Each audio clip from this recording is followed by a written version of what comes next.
it's Lisa. Welcome back to my channel. I talk about books, stationery, fountain pens, and thank you so much if you're a returning subscriber. Thank you so much for your support.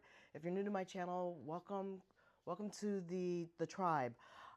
Today I'm going to be talking about my August wrap-up on books read and try to figure out what I'm going to read in the month of September. Okay, I took a little break to go and grab something and started filming, or at least I thought, and I actually recorded. I wasn't recording, so let me just reiterate what I was saying. So, um, let's do an August wrap up. In August, I read 9. I haven't colored them all in. I read 9 books in the month of August, or I'm going to have read 9 books in the month of August. I'm in the process right now, and this is the last day of August, so it's the 31st of August, 2025. And I'm about an hour and 15 minutes from the end of The Stone Sky from N.K. Jemisin. August was a month that I dedicated to reading book series for the month to try to clean out the physical books that I had purchased that I didn't realize were series that I needed to kind of get through, and so I can move on to other books, a new series probably, because it seems to be the case with especially sci-fi and fantasy. So the books that I read in the month of August is If Cats Disappeared from the World. That was part of my own personal book club that I have with a few friends. That book was a wonderful book. I gave it a 5 stars. It was a story about a man in Japan who's a postal worker who finds out he has a limited time left remaining on the earth before he passes away because he has a terminal illness. That's not a spoiler. It's on the book. But what was delightful to read about the story was the choices that he made, because he also made a deal with the devil.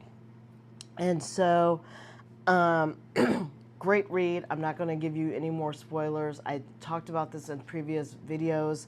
Check those videos out. Check that video out that I was talking about this book. Wonderful book. Highly recommend that book. Next off, in the month of August, because I started these series in the month of July, so I'm trying to wrap them up in the month of August, was Morning Star, which is book 3 of Pierce Brown's The Red Rising series. I finished that book. That book was hair on fire. That book was fantastic. Lots of plot twists, great ending, and he just keeps you actively engaged. Good character development, great plot, great pacing. That book, his writing is so good. I think he's going to be as a writer of the year, he's going to be one of my top writers probably for 2025, I have a feeling. I also started in the month of July the 5th season, which is the Broken Earth trilogy from N.K. Jemisin, and I ended up in the month of July not really knowing how I felt about that book. And because I tend to commit, once I start something, I hate to just give stuff up and DNF it, but sometimes I do. And it's usually because I'm not in the right headspace to continue on with it, or it could be because it's so horrible I just can't. But I usually DNF stuff just because I'm not in the right headspace to continue with the book. And this one I decided, since it was a trilogy, to go ahead and continue, and I'm glad I did, because Obelisk she upped her game to me in her writing from the 5th season, whereby I couldn't kind of hold on or grasp the book quite well. And I just was kind of meandering around a little bit with my own self and my understanding of the book. It got much better in the Obelisk Gate in book 2. And I also, like I said, I'm reading the 3rd book right now, which is The Stone Sky, and I'll finish that today for sure. So really had a good session with that book. I ended up giving that one a 3.75. Obelisk Gate, I gave the 5th season a 3.75. I gave the Obelisk Gate, I think, a 4-star reading. And I'm reading The Stone Sky, like I said. I think that's going to stay right there around 3.75, 4 by the time I'm all said and done. Really good book. I find her to be an original voice. I like the fact that she is African American sci-fi writer because I don't see that representation in that space a lot. And I find her books to be interesting. I just think what she picked as a subject of people having the ability to control seismic activity on the planet as a way to have power is an interesting one.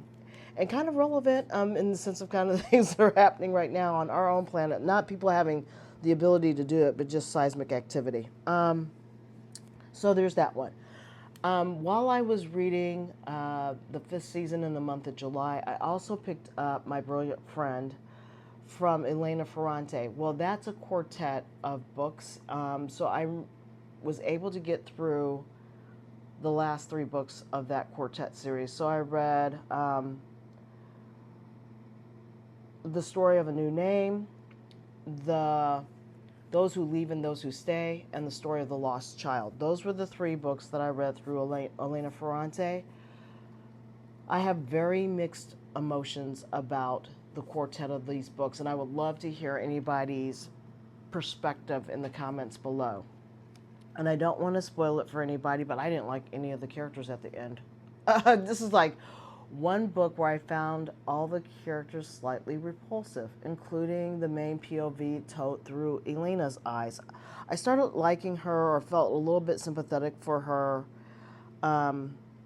in book 1 of My Brilliant Friend. Leela, I thought, was, for lack of a better word, a witch with a B in the end of the first book, and she kind of ended that way for me by the time the series concluded as well. So not a lot of character development from Leela, but definitely saw character development through Elena. I just felt like Leela stayed true to who she was, where I felt like Elena went through a bit of growth and not necessarily for the best. So overall as a series and overall from a person who wrote the book, I felt like Elena Ferrante, I felt like at times I was like reading her own life, but I don't know because she writes anonymously, so nobody really knows what she looks like. I feel like she's an older writer, given the breadth and depth of what I just read through this. But again, and when I look at her, the stuff that's written about her online, she seems to be an older writer, just in general. Like, she's not young. She's definitely probably 60s, maybe 70s, I think, as a true human being. But I don't know. And if anybody has any insight, please let me know. But I found her books to be beautifully written. They're very well written. A little pedantic a little bit at times, but not too bad where you can't get through it. But just, overall as a series, I would have to give it a 4. I thought it was a solid read. It's just because you don't like the characters doesn't mean that the books are bad. And I don't feel like as a reader, you don't always have to be in love with the characters to give a book a good rating. So I think there's reader bias and reader tendency where you're like, oh, I love this person, I love that person. Well, doesn't mean it's necessarily the best writing either just because you love the characters. They could be no character development, shallow, superficial, and not really a lot of depth, whereas they can be more complex and more nuanced, and you still don't like them, and it's still a beautifully written book, which I felt like in this case, that's kind of like the latter is more true than the former. So I read those books, and then in the month of July, I read The Henna Artist, and that was book 1 of a trilogy, and I didn't realize it was a trilogy because it was sitting on my TBR for a long time for some reason, and I only had that book written down, and I didn't flag it as part of a series, but it's a trilogy. And so this month I read books 2 and 3 of the trilogy to close that out, which was The Secret Keeper of Jaipur and The Perfume Artist of Paris. And it continues on the story of Lakshmi and her life and the life of people that she loves, and her sister, who came in, and in the middle of The Henna Artist, her sister gets reintroduced back into her life again. And The Perfumist, which is the conclusion of the trilogy, is basically focusing on her sister's life, Radhika. And that was a very interesting book. Very well written, very beautifully written, and very lyrical at times, and whimsical at moments. And that's probably one of the best trilogies I've read so far this year, actually. I really did enjoy that trilogy in particular and would highly recommend that, like I would recommend almost all these books on this month's read. So it was a solid month of reading for me. Let's see here. Morning Star. Like I said, I read that one. I'm going to continue reading that in the month of September. God, again, I'm just having a hard time because we're still in the month of August, and I just want to say July all the time. So that really kind of concluded, actually. Let's just wrap up August. That concluded my August read. So I read Morning Star, which is book 3 out of the Red Rising. I concluded the Japur series from Alika Joshi. I've completed her series. I'm going to complete the Broken Earth trilogy from N.K. Jemisin, and I wrapped up the Neapolitan Quartet by Elena Ferrante. So that's a whirlwind of books. I'm really glad that I got through all 9 of them. And so now we need to move and slide to the month of September. Like I said, I thought I had already recorded the book picks. I basically did the TBR game that I have made for myself. And I'll just bring up the board because I've already done it. And I'll just bring this up right here so you guys can see it. I've picked my books for the month of September, rolling the die from the TBR game, and this is what I've come up for the month of September. So I'm going to, I'll zoom in here, I'm going to continue on the Red Rising series. They're 2 massively large books. I've got Iron Gold and Dark Age to read from Pierce Brown. So that will wrap up his quintet of books that he has for his series. Then I picked read a book on a read along on a book that I had picked that I also need to do an audible book read, and I picked Cillian Ascends by Josiah Bancroft. So I will be reading that one, and I'll put an image of the book over here in the corner or on the side here to the side. Then I had picked a book on my TBR that I've been trying to get to. I picked Bel Canto. It was pick a bestseller. That was the prompt for the 4th book. And then the 5th prompt was read a book that was part of a series. Well, I already have Iron Gold, so I ended up picking from the stack of books that I've been buying, the Murderbot Diaries Volume 1.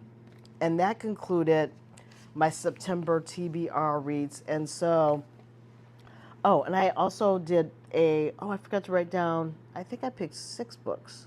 I also picked a nonfiction read, which I'm going to read Buddhist Ethics. A very short introduction. I like to get these Oxford reads. I'm going to be traveling in the month of September, so I'm trying to keep my physical books that I'm carrying very light. So I'll be taking this book in my ebook reader, which will probably most likely be my Books Palma 2, unless I take my Kobo Libra book. And I'm thinking about getting rid of both my Kobo Libra color ebook as well as my Kindle paper white. So I think I might be selling those or reselling those online. So if you guys are interested, let me know. I'm going to discount the price of them. I'll just set them back to factory settings. And the reason why I want to do it is this device has made me realize that I really do like e-book readers I want to get one in color. This one's all black and white, and it's really, really pocketable. But I like the Kindle book size from an ebook reader, but I like the functionality that Books has with being able to sideload because it's an Android device. And so I think I might pick up a Books ebook reader in color so that I can sideload all the other apps, because I have everything reading focused in this very pocketable version. However, if I'm going to do a really long reading session, I carry this around with me and listen to things in audio usually. But if I wanted to actually read a book, I do like it to be a little bit bigger. This is a little bit compressed. If I start to go into, and right now I'm in my Audible app, so let me go back out into my main screen. just so I can kind of show you. Let's do Kobo. I have Kobo on here. And that's another thing that I like. I can carry Kobo. I can carry Kindle on this device. I don't need to have two separate devices. And I like the fact that it's all on one device. I picked up another book yesterday too, and I haven't talked about that one yet, but I'll get to it later on in the month of September. Like, so if I read the Daily Stoic, it's pretty small. It's pretty easy to get to because you're only reading one reading per day. It's easy to kind of read through this, and I can increase the size of this. Like I said, I can just go ahead and increase the font. Older eyes need larger font. Let me see if I can just get this font to increase. So I just picked up the size here. And I can do it this way, but I'm going to be flipping. Flipping a lot. And it's doable, but it's not necessarily the most comfortable way I would like to read a book. But I do want to say that I'm going to probably get a books. I just think that that will be my happy medium. I never thought I was going to go into Android devices like this, but I'm thinking about doing that. Maybe not this year, but maybe in 2026. We'll have to see. But this was my nonfiction read nonetheless, so I'll probably take this with me on the plane. And then these other books that I have here, I'll wait until I get back from my trip. So that concludes my September TBR. Let me know if you liked my picks. Let me know if you've read any of the books. Really let me know on any of the past reads in the month of August that you've read and what your thoughts are below. And once again, thank you so much for stopping by and checking out my channel. Really do appreciate you taking the time. Until next time, take care. Bye.